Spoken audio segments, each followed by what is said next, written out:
Hello and welcome to another riveting episode of the GoNoGo show. Thank you for joining me again. I am your host, Adam, as you can see right there. And my last name, shouting out my government, whatever, that's cool. But I'm here by myself today because unfortunately Nees is out of town due to family matters. I don't want to get too much into the details and throw his business out there, but he's got some family issues going on. And I would like to ask all of you out there to please keep Nees and his family in your prayers. And just send out the best of well wishes to him. Nees, we hope everything works out, and we hope to have you back really soon. So, to get started, I'm going to tell you guys all about all the social media outlets out there that you could come check out. We have a Facebook. We have a Facebook now. Isn't that cool? Facebook. We're finally in the 21st century. Anywho, we have a Facebook now. It's a GoNoGo show on Facebook. You just put in the search bar, you'll find it. We have our Instagram page at GoNoGo Movie Reviews right there. At GoNoGo Movie Reviews. We have our Twitter page at GoNoGo Show, kaboom, just like that. And if we have a YouTube page that you can see all the episodes and hear us rambling on about nonsense and see all the trailers for yourself. Check out our GoNoGo Show page right there. You can see it says GoNoGo, one word, and then show the next if you're searching for it. Also, we have, if you want to watch it on one of your old standard computers and your desktops, we have www.communitymedia.org, wpcommunitymedia.org. See, I try to slow myself down, I try to enunciate, and I still mess it up. Anyway, that's TV for you. Also, if you guys want to check us out on Friday nights, I think it's Thursday and Friday nights, I'm not really too sure, but anyway, we have Verizon, Channel 45, Cablevision 76. You could watch our pretty faces instead of just reading it, but reading it also is great because it's short and sweet. That's what sets us apart. It's great. It's reviews for the working man, the every man on the go. Now, we have a brand new batch of movies for you today. We have Woody Allen's movie starring Joaquin Phoenix called Irrational Man. We have Guy Ritchie's new film, The Man from U.N.C.L.E. We're going to get into that real soon. And we also have Straight Outta Compton. I wish I knew the words because I would give you like a verse, but I can't, so I won't. Anyway, now that we have Straight Outta Compton that's out now, it's making a huge splash in the box office. I thought right now we could touch on what Ice Cube is doing, because Ice Cube, some of you might not really realize what he came from. Straight Outta Compton is going to show you what he came from. A lot of people just know where he is now. So to see something like Straight Outta Compton and then see him in something like, Are We There Yet? It's kind of like, whoa, I can't believe this is the same guy. So he had a very successful movie that came out alongside Kevin Hart called Ride Along that just came out about a year or two ago. And shocker, the movie made money and the guys were great in it and they had great chemistry. So big shock. They have a sequel already. It's like I don't even know how they could pump these out so quick. But coming to a new age and new technology and all the money and stuff like that. If there's money for it, they're gonna get it done. So let's take a look right now at the new trailer for Ride Along 2. Got what we need? Cash first. 100,000. We got ourselves a deal. Now why you want to go and do that?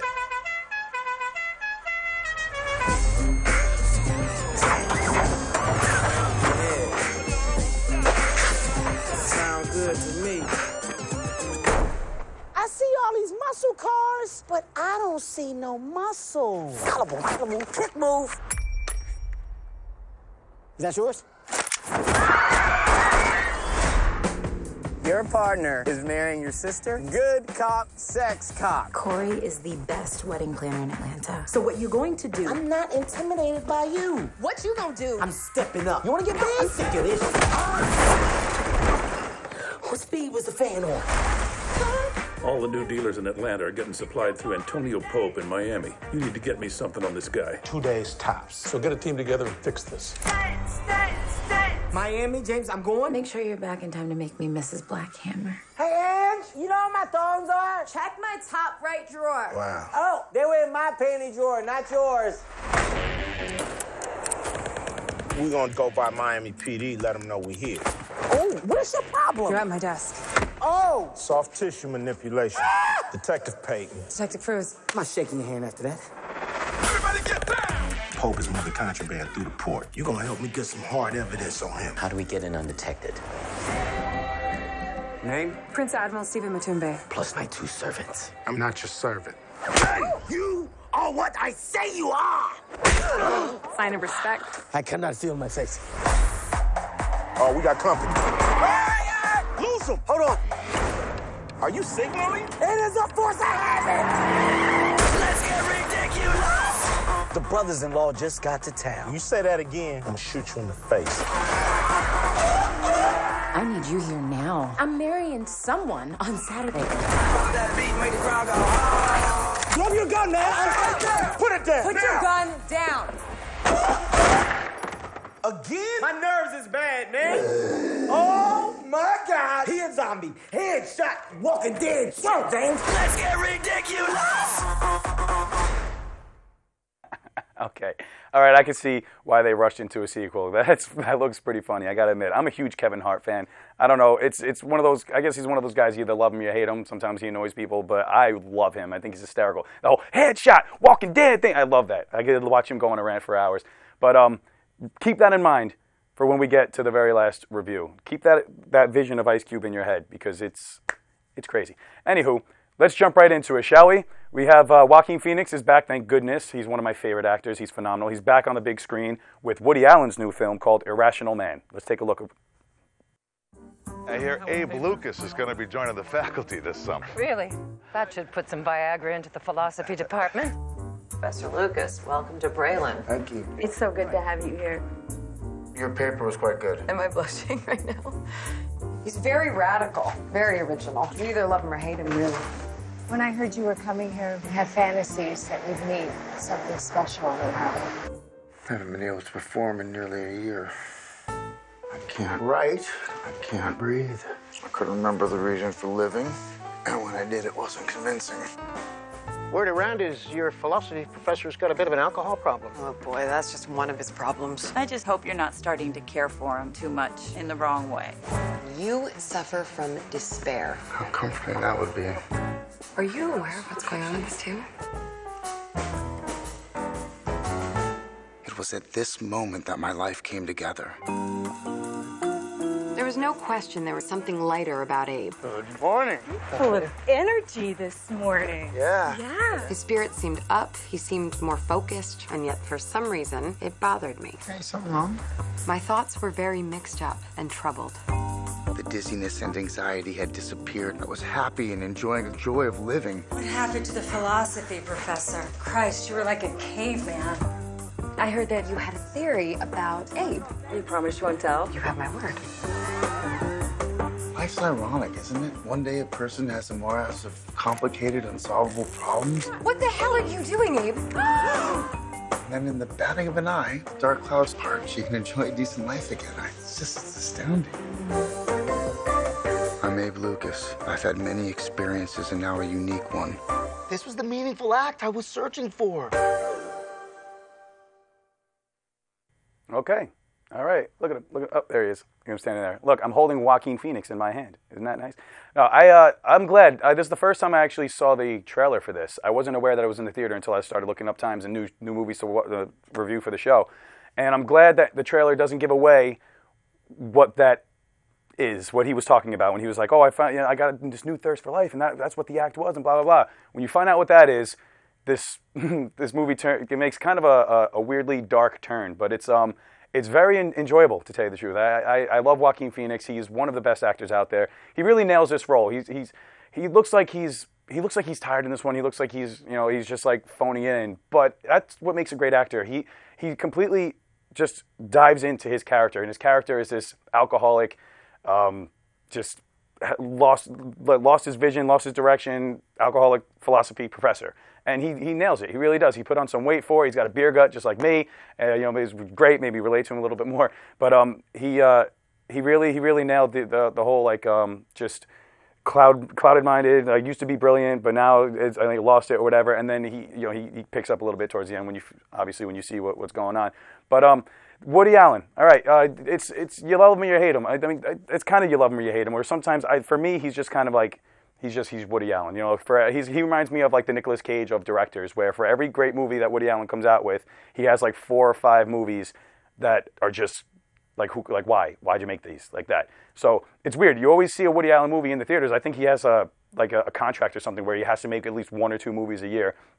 I don't get it, but he wrote and directed this one, which is pretty cool. He's a very smart guy. He's sharp as a whip. The whole philosophy aspect of it, and quoting these certain people and this and that, you feel a bit smarter while you're watching it. It was really, really nice to see Parker Posey back. I know she's an indie favorite, and she's been in a ton of movies and TV shows and stuff like that. And she's a very, very good actress, and she does a really good job. She breathes some really much needed, like vibrant life into her part, the small part that she had. And so every scene that she has, she's always great to watch. And of course, Emma Stone. Oh, Emma Stone, there she is. Look at that. I wasn't really a fan of their relationship, but it's the whole, student-teacher thing, forbidden fruit, that kind of whole thing going on, and she's infatuated by him. And you could tell our infatuation for her is the same thing I'm sure Woody Allen feels for her, the same way that he felt when he picked up Scarlett Johansson for like 6 or 7 movies. I feel like he gets these young actresses because we all know Woody's, we all know his personal life. He likes them young. So he gets like these young actresses and he makes them his muse, and I guess they inspire him to make certain films and stuff like that. And I'm thinking, this is her first one, I believe, with Woody Allen. I'm thinking that she might be the new it girl for him, because you could tell not only the scenes that she's acting in, that he picked all the greatest, like she gives a really good performance, and you can tell in the editing room he's picking all the great ones, but also the lingering shots of her reactions when he's talking or when someone else is talking. They stay on her face for her reaction. Her reaction is brilliant. She's a great actress, but they stay on her because I think he's just as infatuated with her as I am, because I love Emma Stone. Love her. I would like to see her in many, many more things. So to wrap this up about this movie, I have to give this one a no-go. I don't want you guys to be fooled by it, though. This is strictly for the essence of the page, go or no go, when it comes to the theater experience. This movie was enjoyable. It's a fun watch, but it's not something you have to rush out to see. You don't have to spend $15 on it. I was lucky enough to catch a matinee, so it was $7. It was a little bit better. I felt a little bit better about it, but I enjoyed it. I had a good time watching it. It's a dark comedy. It touches on some really dark things, but it's Woody Allen.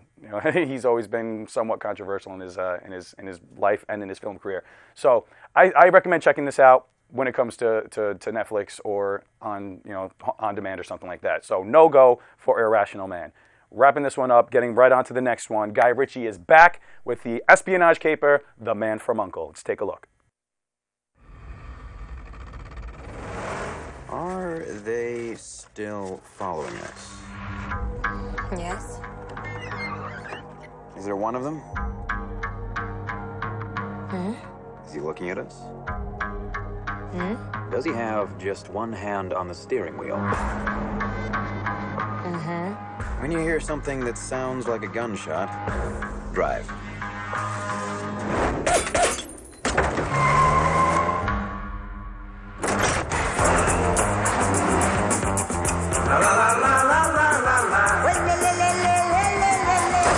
Nicely done. We recently discovered the existence of an international criminal organization with ties to former Nazis. Rumor has it they've built an atom bomb. We have no choice but to work together to infiltrate this organization. We'll leave you two to get acquainted. Napoleon Solo. The CIA's most effective agent. Ilya Kuryakin. KGB, the youngest man to join it in their best within 3 years. America is teaming up with Russia. Things could get a little messy. The thing is, I work better alone. I work better alone too. Okay, I'll let you tag along.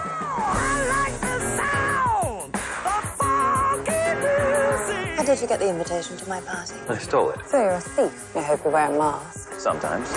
Just never when I'm stealing things. Not very good at this whole subtlety thing, are you? It'll be like this for 20 minutes. Can't touch. Don't make me put you over my knee. So you want to wrestle? No, I did not say that. Shall we? Come on! Hold on, cowboy! For a special agent, you're not having a very special day, are you? Do, these belong to you or to me? Wow, you know what's funny? Oh man, The Man from U.N.C.L.E. I was actually wondering what U.N.C.L.E. stood for this whole time. That's obviously an acronym for something. And to tell you the truth, I don't know why I brought that up, because I still can't tell you. They tell you in the movie. It's like United National Coalition or something, whatever. But it does stand for something. Apparently, this was based off of an old TV show. which I was not aware of. And going into this movie, not only did I not expect much. Well, I mean, it's Guy Ritchie, so I went there for my love of Guy Ritchie. Guy Ritchie brought me there. If you don't know who Guy Ritchie is, he is the brilliant director behind movies such as Lock, Stock, Two Smoking Barrels, Snatch, the Sherlock Holmes movies. He's got this highly stylized action, thing with him. He's very fast-paced.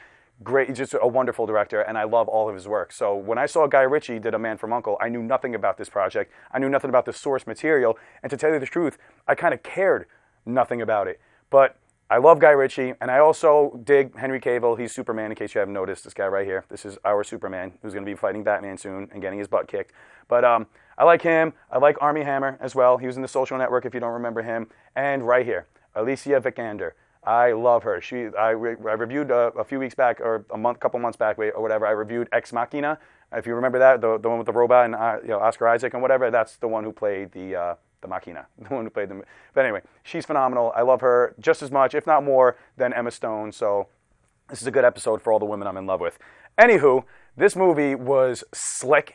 It was stylish. It takes place in the 60s. Look at them. All right, tell me, look at that. Look at these guys. Aren't they just gorgeous people? It kind of makes you feel bad about being yourself, because they just look like they were sculpted out of marble and just dressed in the finest of clothes. But they are awesome. I can't say anything bad about any one of them. The chemistry was great.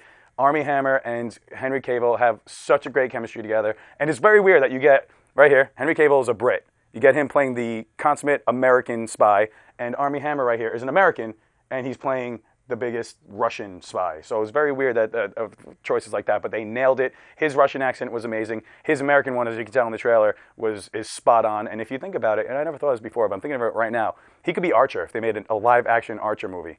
That would be pretty cool, because he has the comedic timing for it. That's one thing I really liked about this movie. It was funny. Not only was the action cool, it was funny. I was laughing a lot throughout. Their back and forth, their banter, the action situations too. There's dire situations happening with people getting shot at and explosions and stuff, but Guy Ritchie finds a way to make it really funny. Like, you're just sitting there laughing the whole time. So I highly recommend this movie.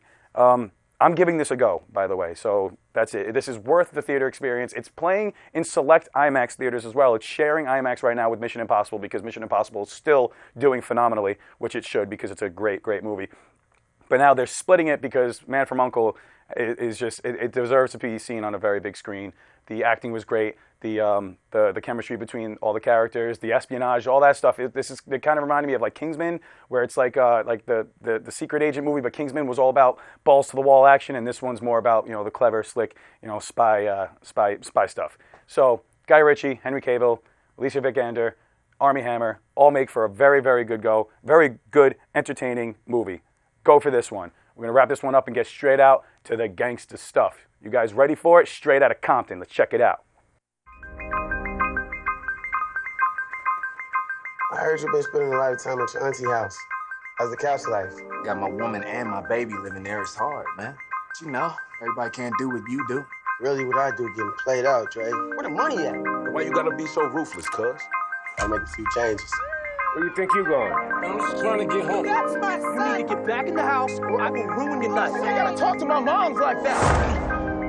You had to change the situation. Would you take it? Just hit that first beat hard. All right, you cruising down the street. All right. Cruising down the street in my 6'4". Hey, that was dope, eh? You're listening to Compton's very own Ice Cube, Eazy-E, and Dr. Dre. I gotta tell you, you are witnessing history. People are scared of you guys. You have a unique voice. The world needs to hear it. They want NWA? Let's give them NWA. This is only the tip of the iceberg, gentlemen. What's going on? What do you have in that bag? Are you kidding me? You can't take that in the bus. When I'm called off, I got a sawed off. Switch the trigger and bodies on hard off. Your songs glamorize gangs and drugs. Our art is a reflection of our reality. You guys supposed to be somewhere? These are artists. Rap is not an art. You cannot come down here and harass my clients because of what they look like. I promise you, things gonna be different from here on out. Listen, to be honest with you, I don't know anything about hip-hop, but I know that you're special. You want to be involved with this gangster life? Here we go. Speak a little truth and people lose their mind. This isn't the Crips and Bloods. This is a threat from the federal government. They're trying to tell us what we can't play. This is NWA. Yo, Dre. What up? I got something to say. We can keep going, man. We can take over the goddamn world. Get a little gust of wind and on deck. Believe a memory, no one will be forgetting. So as I leave, believe I'm starving. But when I come back, boy, I'm coming straight out of Compton. Yeah, you just feel tough just watching that trailer, right? I just want to walk right. I'm going to walk with them. Just like, looking tough. Do I fit in? Do I fit in with the walk? No, probably not. Anyway, wow, this movie was awesome. I'm just going to say it right off the bat, I'm not going to lead into it. This movie was awesome. I really, really enjoyed it, and I knew I was going to enjoy it once I saw the trailer, because that trailer was great. This is a biopic, or as my sister would call it, a biopic. This is a biopic of NWA, the founders of it, and everyone around them, and actually like more of like a bioepic, because this was a very long movie. It was about 2.5 hours long, and for a movie like this, that's a long ride. But I enjoyed every minute of it. And actually, if it was a 3-hour movie, I still would have sat through it, because their story is incredible.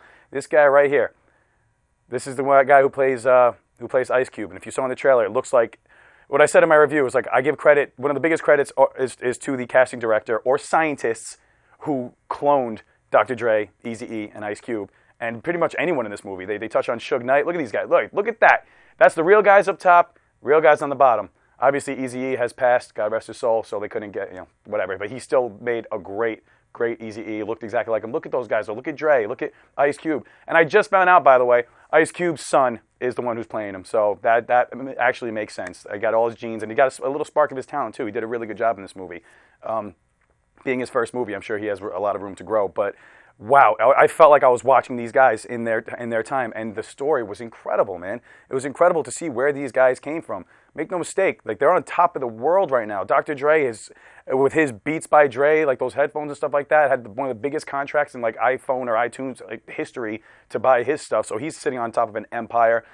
Ice Cube is sitting on top of an empire with his movies and stuff like that. Not just his, I'm not really sure if he even still does music or whatever, but he's producing and he's writing, he's directing, he's acting, he's doing all that stuff. He's sitting on his own empire.